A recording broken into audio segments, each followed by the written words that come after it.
Hi viewers, hello, welcome to our channel Danna vlogs Telugu to and subscribe my channel, like, share, don't forget comment. రేపు శనివారం రోజున కేవలం బెల్లంతో ఇలా చేయండి, కోట్ల అప్పులు అయినా సరే తీరిపోతాయి. ఇక రేపు శనివారం రోజున బెల్లంతో ఇలా చేస్తే అప్పులు అన్నీ కూడా ఖచ్చితంగా తొలగిపోతాయి. శనివారం అనేది చాలా పవిత్రమైనటువంటి రోజు. శనివారం రోజున చేసేటటువంటి ప్రతి పరిహారం కూడా మంచి ఫలితాన్ని ఇస్తుంది. శనివారం అత్యంత పవిత్రమైనటువంటిది. ఘోరమైన దృష్టి దోషాన్ని, నరదృష్టిని సైతం తొలగించే శక్తి ఉంటుంది శనివారానికి. కనుక ఈ శనివారం రోజున చేసే బెల్లం పరిహారం ఖచ్చితంగా మంచి ఫలితాన్ని ఇస్తుంది. అంతేకాదు దృష్టి దోషాలతో పాటు సకల దరిద్రాలు కూడా తొలగిపోతాయి. అలానే శనివారం అంటే వెంకటేశ్వర స్వామి వారికి చాలా ఇష్టం. శనివారం రోజున చేసే ప్రతి పరిహారం కూడా స్వామివారి యొక్క అనుగ్రహాన్ని కలిగింపజేస్తుంది అని శాస్త్రం చెబుతుంది. శనివారం రోజున మర్చిపోకుండా బెల్లంతో ఇలా చేయండి. బెల్లం చాలా పవిత్రమైనటువంటిది. బెల్లం చాలా శక్తివంతమైనటువంటిది. బెల్లం అత్యంత మంచిది అని చెప్పుకోవచ్చు. అయితే బెల్లంతో ఈ పరిహారాన్ని చేయటం వల్ల మనకు చాలా వరకు మనం అనుభవిస్తున్న కష్టాలు తొలగిపోతాయి. బెల్లం అంతా ఇంతా కాదు, కోట్ల అప్పులను కూడా తొలగించగల శక్తిని కలిగి ఉంటుంది. నెగిటివిటీని తొలగిస్తుంది. బెల్లం చాలా శక్తివంతమైనది. నెగిటివ్ శక్తులను, అలానే ఇంకా మన జాతకంలో ఉండే రకరకాల దరిద్రాలను తొలగిస్తుంది. ఆర్థిక కష్టాలను, ఆర్థిక సమస్యలను కూడా తొలగిస్తుంది బెల్లం. అయితే రేపు శనివారం రోజున బెల్లంతో చేసే ఈ పరిహారం ఖచ్చితంగా మన సంపదను పెంచుతుంది. 4 దిక్కుల నుండి ధనాన్ని ఆకర్షిస్తుంది. ధనపరమైన ప్రతి సమస్యను తొలగిస్తుంది. ఇక మరి మనం బెల్లంతో రేపు శనివారం రోజున ఎలాంటి పరిహారం చేయటం వల్ల కష్టాలు తొలగిపోయి అదృష్టం కలిసి వస్తుందో తెలుసుకుందాం. ముఖ్యంగా శనివారం రోజున మనం చేసే ఈ పరిహారాలు అనేవి దరిద్రాలను పూర్తిగా తొలగిస్తాయి. అంతేకాదు మనల్ని ధనవంతులుగా మారుస్తుంది. శనివారం అంటే అత్యంత పవిత్రమైనది, అత్యంత శక్తివంతమైనది. శనివారం అంటే చాలా మంచి రోజు. అలానే వెంకటేశ్వర స్వామివారిని శనివారం రోజున పూజించటం వల్ల ఖచ్చితంగా సమస్యలు తొలగిపోతాయి. వెంకటేశ్వర స్వామివారిని మనం శనివారం రోజున పూజించటం, అలానే మనం శనివారం రోజున వెంకటేశ్వర స్వామివారికి తులసి మాలను సమర్పించటం, పిండి దీపాన్ని చేయటం, అందులో ఆవు నెయ్యి కానీ నువ్వుల నూనెతో కానీ దీపాన్ని వెలిగించటం వంటివి చేస్తే స్వామివారికి చాలా ప్రీతికరం. కర్పూర హారతిని ఇవ్వటం కానీ, తులసి మాలను సమర్పించటం కానీ చేయాలి. తులసి అత్యంత పవిత్రమైనటువంటిది. తులసి చెట్టు దగ్గర తులసి చెట్టు దగ్గర చేసేటటువంటి పరిహారాలు మంచి ఫలితాన్ని ఇస్తాయి. తులసి చెట్టు అనేది చాలా పవిత్రమైనటువంటిది. ఇక తులసి అంటే సాక్షాత్తు విష్ణుమూర్తితో సమానమైనటువంటిది. అలానే వెంకటేశ్వర స్వామి వారికి కూడా తులసి అంటే చాలా ఇష్టం. అంతేకాదు వెంకటేశ్వర స్వామి వారికి తులసి చెట్టు అన్నా, వెంకటేశ్వర స్వామివారికి తులసి చెట్టు అన్నా, తులసి ఆకులు అన్నా, పిండి దీపం అన్నా చాలా ఇష్టం. స్వామివారి అనుగ్రహం ఉంటే జీవితంలో కష్టాలు అనేవి ఉండవు. స్వామివారి యొక్క అనుగ్రహంతో దరిద్రాలు పూర్తిగా తొలగిపోయి అదృష్టం అనేది కలిసి వస్తుంది. స్వామివారి యొక్క అనుగ్రహాన్ని పొందాలి అంటే శనివారం ఇలా చేయాలి. అంతేకాదు కర్పూర హారతిని ఇవ్వటం తప్పకుండా చేయాలి. ఇంట్లో ధూపం వేయటం కానీ, కర్పూరాన్ని వేసి ఇంట్లో దీపం వెలిగించటం కానీ చేసిన మంచి ఫలితం కలుగుతుంది. ఇక శనివారం రోజున స్వామివారిని పూజించిన వారి ఇంట సిరుల వర్షం కురుస్తుంది అని శాస్త్రం చెబుతుంది. అంతేకాదు శనివారం రోజున చేసే కొన్ని పరిహారాల వల్ల కటిక దరిద్రాలు కూడా తొలగిపోయి అదృష్టం కలిసి వస్తుంది. శనివారం రోజున వెంకటేశ్వర స్వామి వారిని పూజించిన వారికి శని దోషాలు కూడా ఉండవు అని శాస్త్రం చెబుతుంది. అలానే శనివారం రోజున ఆంజనేయ స్వామి వారిని, లక్ష్మీ నరసింహ స్వామి వారిని, అలానే మీ ఇష్ట దైవాన్ని మీరు పూజించవచ్చు.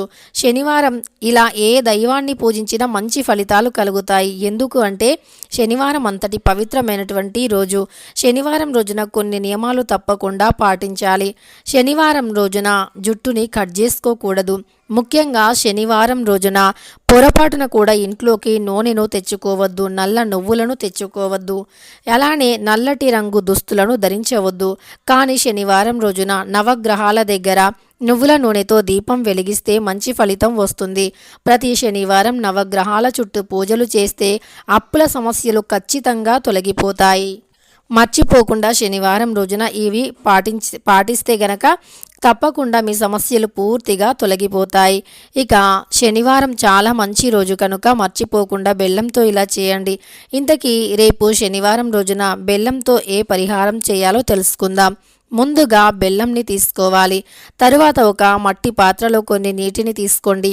అందులోనే కొన్ని తులసి ఆకులు, కొంచెం పచ్చకర్పూరం, కొంచెం రాళ్ళ ఉప్పు, పచ్చకర్పూరం, తులసి ఆకులు ఇవన్నీ కూడా ఒక మంచి పాజిటివ్ ఎనర్జీని స్ప్రెడ్ చేస్తాయి. నెగిటివ్ ఎనర్జీ ఎంత ఉన్నా సరే ఆ నెగిటివ్ ఎనర్జీని తొలగిస్తాయి. ఖచ్చితంగా నెగిటివ్ ఎనర్జీ అనేది తొలగిపోయి అదృష్టం కలిసి వస్తుంది. నెగిటివిటీ అంటే మనం దుష్టశక్తులు అనుకోవచ్చు, నరదృష్టి అనుకోవచ్చు, చెడు పీడలు అనుకోవచ్చు, దరిద్ర బాధలు అనుకోవచ్చు. ఇక నరదృష్టి చాలా భయంకరమైనటువంటిది. నరదృష్టి అనేది అస్సలు ఏ మనిషికి కూడా సోకకూడదు, కానీ సోకుతుంది. ఎందుకంటే మనం జీవితంలో కొంచెం ఎదిగినా, మనం జీవితంలో కొంచెం బాగుపడ్డా, మనం కొంచెం ఎక్కువగా సంపాదించిన, మంచి ఇల్లుని కట్టుకున్న, కుటుంబంతో సంతోషంగా ఉన్నా ఇక ఏదో ఒక సమస్య వస్తుంది. ఎందుకంటే నరదృష్టి సోకుతుంది. ఈ నరదృష్టిని తొలగించుకోవాలి అంటే తప్పకుండా ఈ పరిహారం చేయాలి. నరదృష్టిని తొలగించుకోవటం ఈ పరిహారం వల్ల చాలా సులువు అని చెప్పుకోవచ్చు.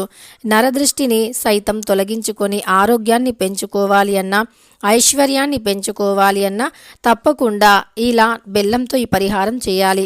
ఇక ఆ మట్టి పాత్రలో మనం తులసి ఆకులు, కర్పూరం, రాళ్ళ ఉప్పు నరదృష్టిని తొలగిస్తుంది.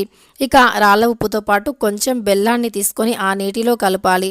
అలా బాగా కలిపినటువంటి ఆ నీటిని వెంకటేశ్వర స్వామివారి పటం ముందు పెట్టాలి. ఎందుకంటే అందులో తులసి ఆకు, కర్పూరం అన్నీ వేసామంటే మంచి పాజిటివ్ ఎనర్జీని కలిగింపజేసేటటువంటి మంచి ప్రతి వస్తువు కూడా వేసాం కాబట్టి చాలా మంచి పవర్ఫుల్ అని చెప్పుకోవచ్చు.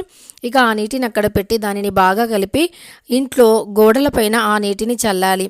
ఇలా చల్లటం వల్ల ఖచ్చితంగా అసలు ఏ మూలన కూడా దుష్టశక్తి ఉన్నా తొలగిపోతుంది. దుష్టశక్తి ప్రభావాలు తొలగిపోయి ఖచ్చితంగా మంచి అదృష్టం కలిసి వస్తుంది. దరిద్ర బాధలు అన్నీ కూడా తొలగిపోతాయి. కటిక దరిద్రులు కూడా ధనవంతులుగా మారిపోతారు. ఎందుకంటే మన ఇంట్లోకి ధనాన్ని రాకుండా ఆపేది దుష్టశక్తులు మాత్రమే. ఈ దుష్టశక్తులు పూర్తిగా తొలగిపోయి అదృష్టం కలిసి వస్తుంది. దుష్టశక్తుల చెడు ప్రభావం, దరిద్ర బాధలు కూడా తొలగిపోయి ఖచ్చితంగా అదృష్టం అనేది కలిసి వస్తుంది. చెడు శక్తులు, దరిద్ర బాధలు అన్నీ కూడా తొలగిపోతాయి. ఇలా మనం దుష్టశక్తులను తొలగించుకోవటం కోసం ఈ పరిహారం అద్భుతంగా ఉపయోగపడుతుంది. అలా గోడలపైన చల్లినటువంటి నీరు మిగిలితే మళ్ళీ ఏం చేయాలి అంటే ఆ నీటిని తీసి ఎవరు తొక్కని ప్రదేశంలో పోయవచ్చు, లేదా ఇంటి చుట్టూరా మనం బార్డర్ లాగా వేయవచ్చు. ఇలా చేసిన ఇలా మనం దరిద్రాలను ఈజీగా తొలగించుకోవచ్చు. ఈ పరిహారం చాలా శక్తివంతమైనది. మర్చిపోకుండా రేపు శనివారం రోజున ఈ పరిహారాన్ని చేస్తే అప్పుల సమస్యలు, ఆర్థిక సమస్యలు తొలగిపోతాయి. ముఖ్యంగా కుటుంబంలో ఉండే గొడవలు కూడా తొలగిపోతాయి. మన చుట్టూ మన కంటికి కనిపించకుండానే ఎన్నో దుష్టశక్తులు ఉంటాయి. ఆ దుష్టశక్తుల ప్రభావం తొలగిపోవాలి అంటే ఈ పరిహారం అద్భుతంగా ఉపయోగపడుతుంది. ఈ దుష్టశక్తుల ప్రభావం అనేది తొలగిపోతే అదృష్టం కలిసి వస్తుంది. మరి ఈ దుష్టశక్తుల చెడు ప్రభావం నుండి విముక్తిని పొందాలి అంటే ఎలాంటి సమస్యలనైనా తొలగిస్తుంది ఈ పరిహారం. ఎందుకంటే ఇందులో మనం ఉప్పు, ఇతర వస్తువులు అన్నీ కూడా లక్ష్మీప్రదమైనవి వేసాం కనుక ఇందులో ఏదైనా చెడు ఉన్నా లాగేసేటటువంటి శక్తి ఉంటుంది ఈ వస్తువులకి. కనుక మర్చిపోకుండా ఈ చిన్న పరిహారాన్ని రేపు శనివారం రోజున చేయండి. తప్పకుండా మంచి ఫలితాన్నైతే చూస్తారు. తెలుసుకున్నారు కదా రేపు శనివారం రోజున బెల్లంతో ఏ పరిహారం చేయాలి అని. వీడియో నచ్చితే లైక్ చేయడం మర్చిపోకండి. ఇలాంటి ఎన్నో వీడియోస్ కోసం ఛానల్ని తప్పకుండా సబ్స్క్రైబ్ చేసుకోండి.